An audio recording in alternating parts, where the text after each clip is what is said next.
guys, welcome back to my channel, and welcome to my September wrap-up.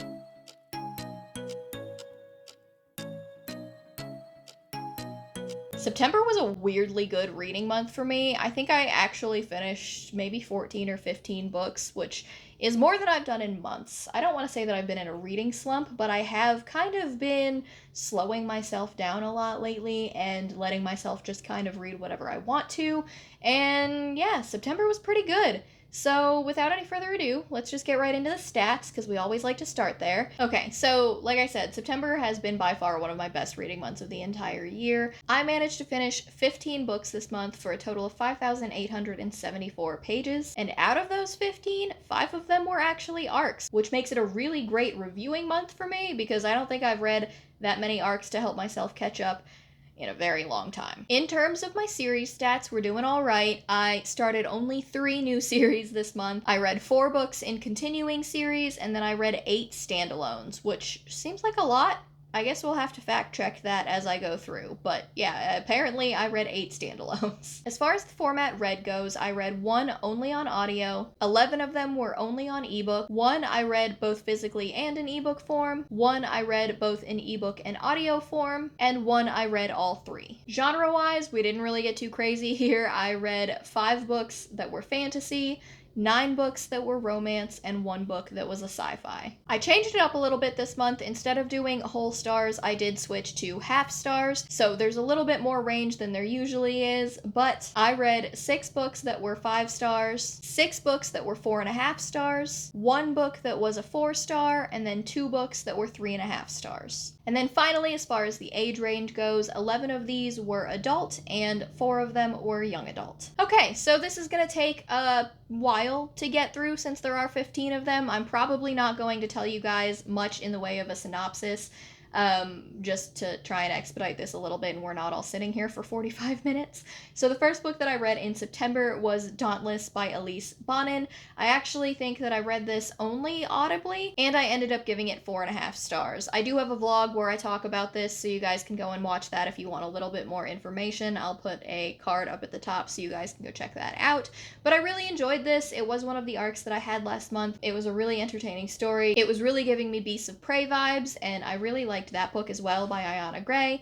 And yeah, I had a good time reading it. I had a good time with the audiobook. I think that I'm definitely intrigued to see if the author is going to come out with a second one or if it's going to remain a standalone. I think it's a standalone for right now.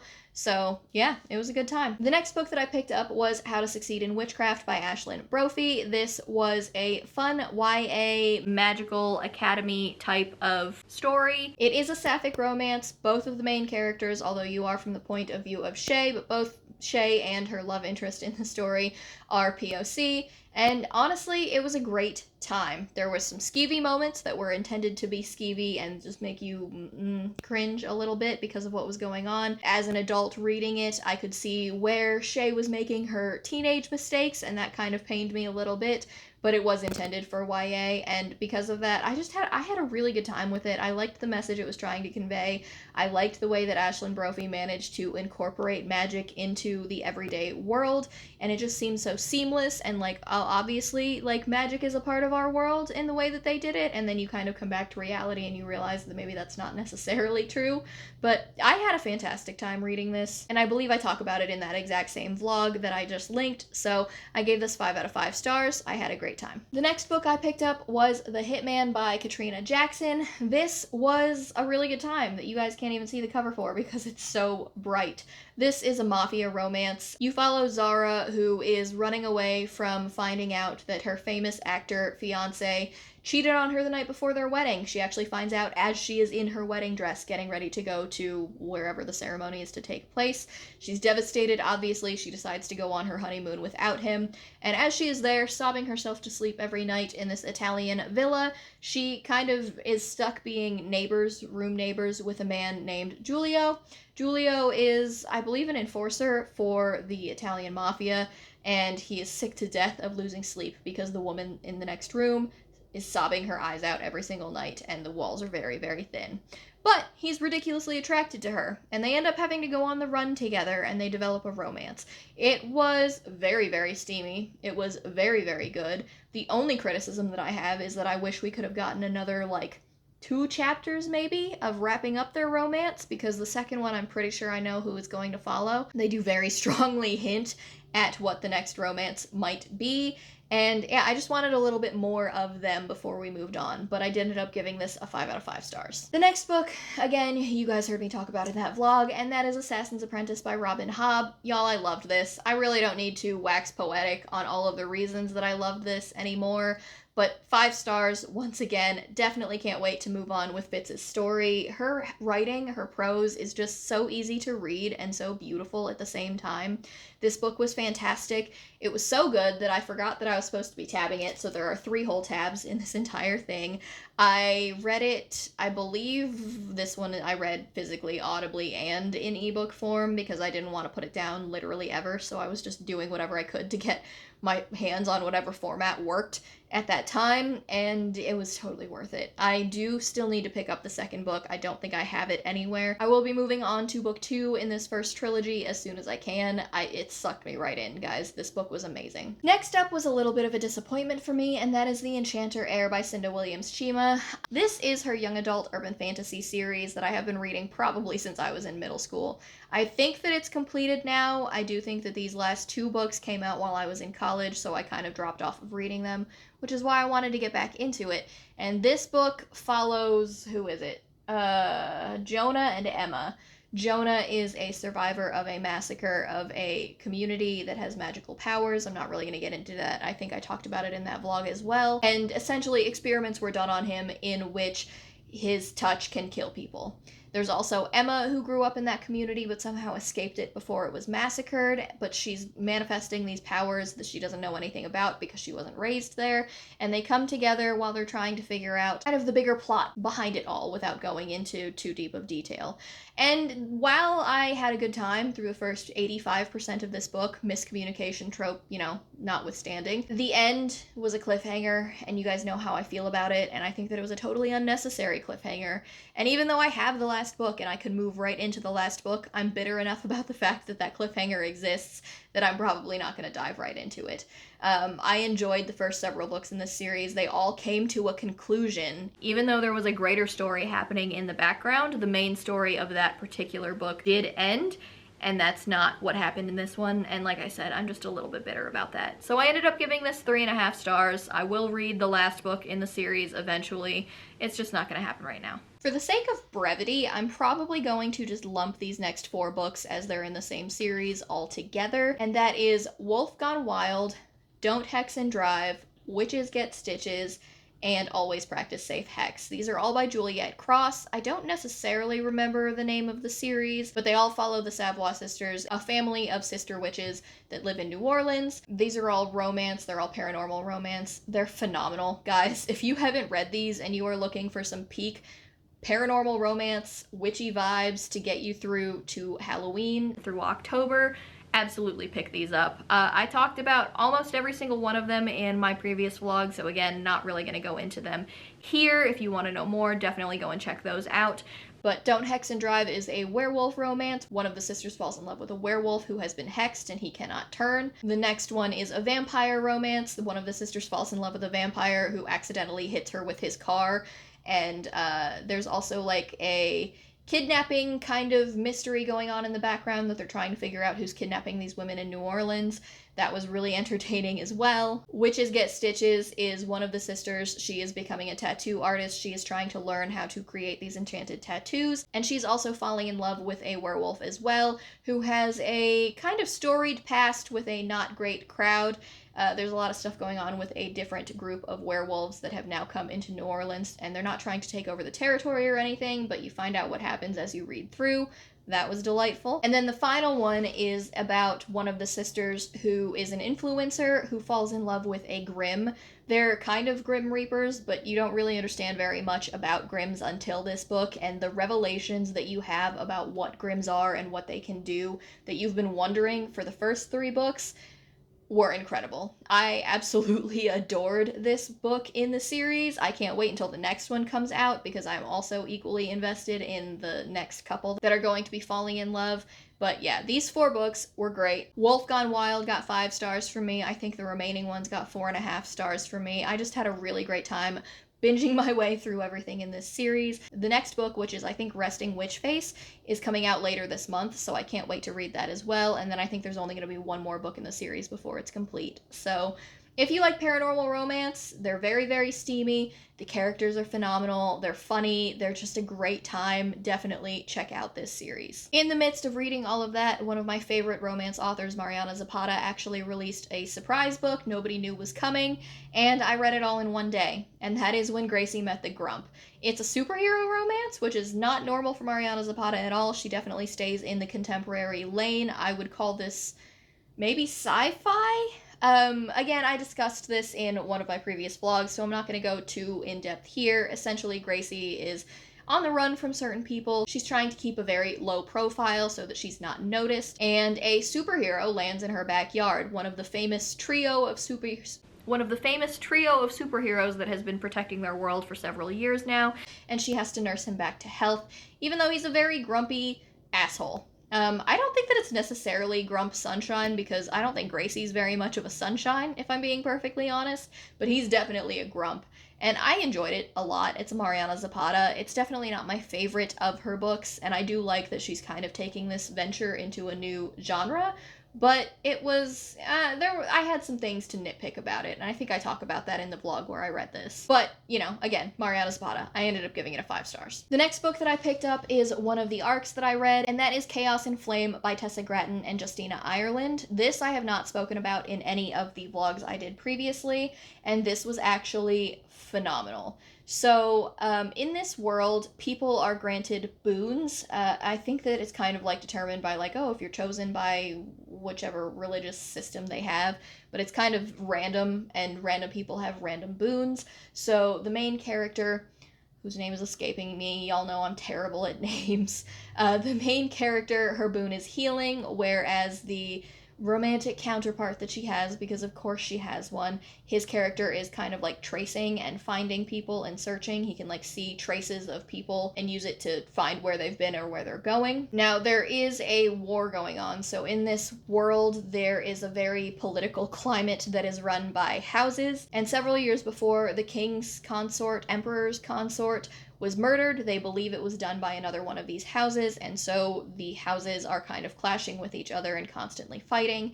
House Dragon, which is the current house in charge, has been fighting with House Kraken, which is where the main protagonist is from. Essentially, the Emperor has been having visions of this girl from the time that he was very, very young. He is drawing her. He is kind of crazed almost in his way of doing this, but he paints portraits and drawings of her and puts them everywhere in various situations. And then one day the War Prince actually stumbles upon the girl in real life that he has been seeing in his brother's drawings, and he decides to take her back with him. Things kind of ensue from there. There is a pretty cute romance that happens as well, but the actual storyline that's going on, it's so full of twists and turns, you absolutely have no clue what's going on at any particular time. Everybody's got an agenda, everybody's got a plan going on, and it's so good. I can't even describe it well enough to try and entice you guys to read it, because like I'm still so excited about this story.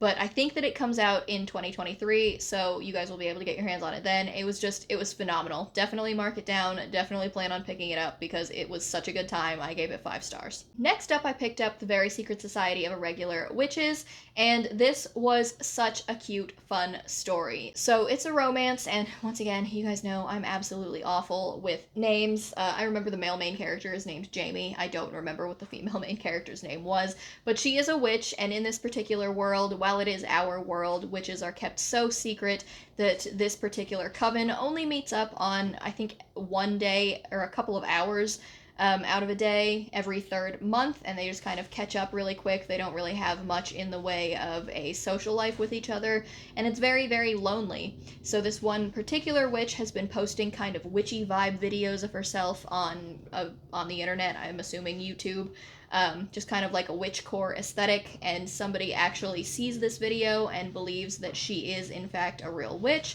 and asks her to come to their isolated location and train 3 orphaned young witches who are losing control of their powers. I've heard this book compared to, I don't remember exactly what the name of it is, but I'll pop a picture of it somewhere over here so you guys can see. I haven't read that specific book, but this just kind of felt more my vibe. With the orphaned witches, there's the romance, and it was so precious. It was so cozy. I absolutely loved every single part of this book. There's a couple of twists that I really did not see coming. Maybe I should have. Maybe that was just it going over my head.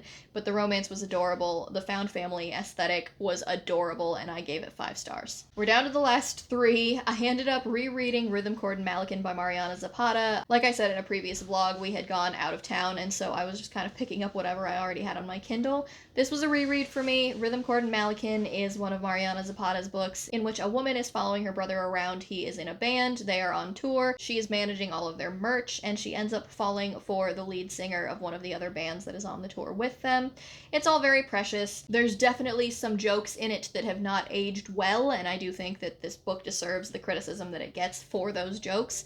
But in terms of the actual love story, I always have a really great time with it, and so I gave this 4.5 stars. Next was a straight up sci-fi book that I picked up, and I wasn't really expecting to, but Jashana from her channel, Jashana, was talking about it, and I was immediately intrigued, and that is Lost in Time by A.G. Riddle. I believe Michael Nip also has a full review on his channel that you guys can go and check out.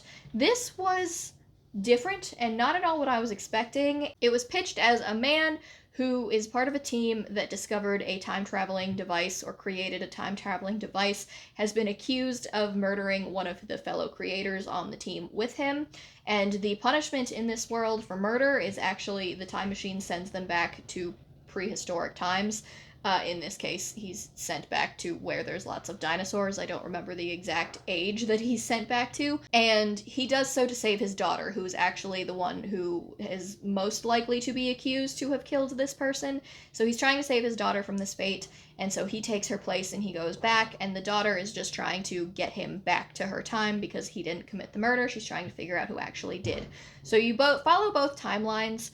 It does not go in the direction that you think it's going to. I will warn you now that you don't get as much dinosaur as you would want. Like, I was expecting a little bit more Jurassic Park and a little bit less of, how do I describe it? A little bit less Timeline by Michael Crichton, like both Crichton books, but both different, vastly different vibes. It does kind of combine the concepts of both of them, though. I believe they accidentally discovered this time travel device because they were trying to create a way to send 3D, images, not digitally, but like transport them, kind of, and they ended up finding out that they could send them through time and space instead. And that is part of the concept of what happens in Timeline by Michael Crichton, and then obviously they're using it to send people back to before the Jurassic times, so it's a little bit of that as well. There's a lot going on. There's plenty of twists that I didn't see coming, and it just kind of keeps going and unraveling as you read it. It had a perfectly happy ending. It's just, I think that I was too dumb to understand the time travel. I don't know. There's a lot of things you just couldn't think too hard about, or I don't think that it made much sense. And because of that, I did only end up giving it a 4 stars, but if any of that sounded interesting to you, definitely give it a shot.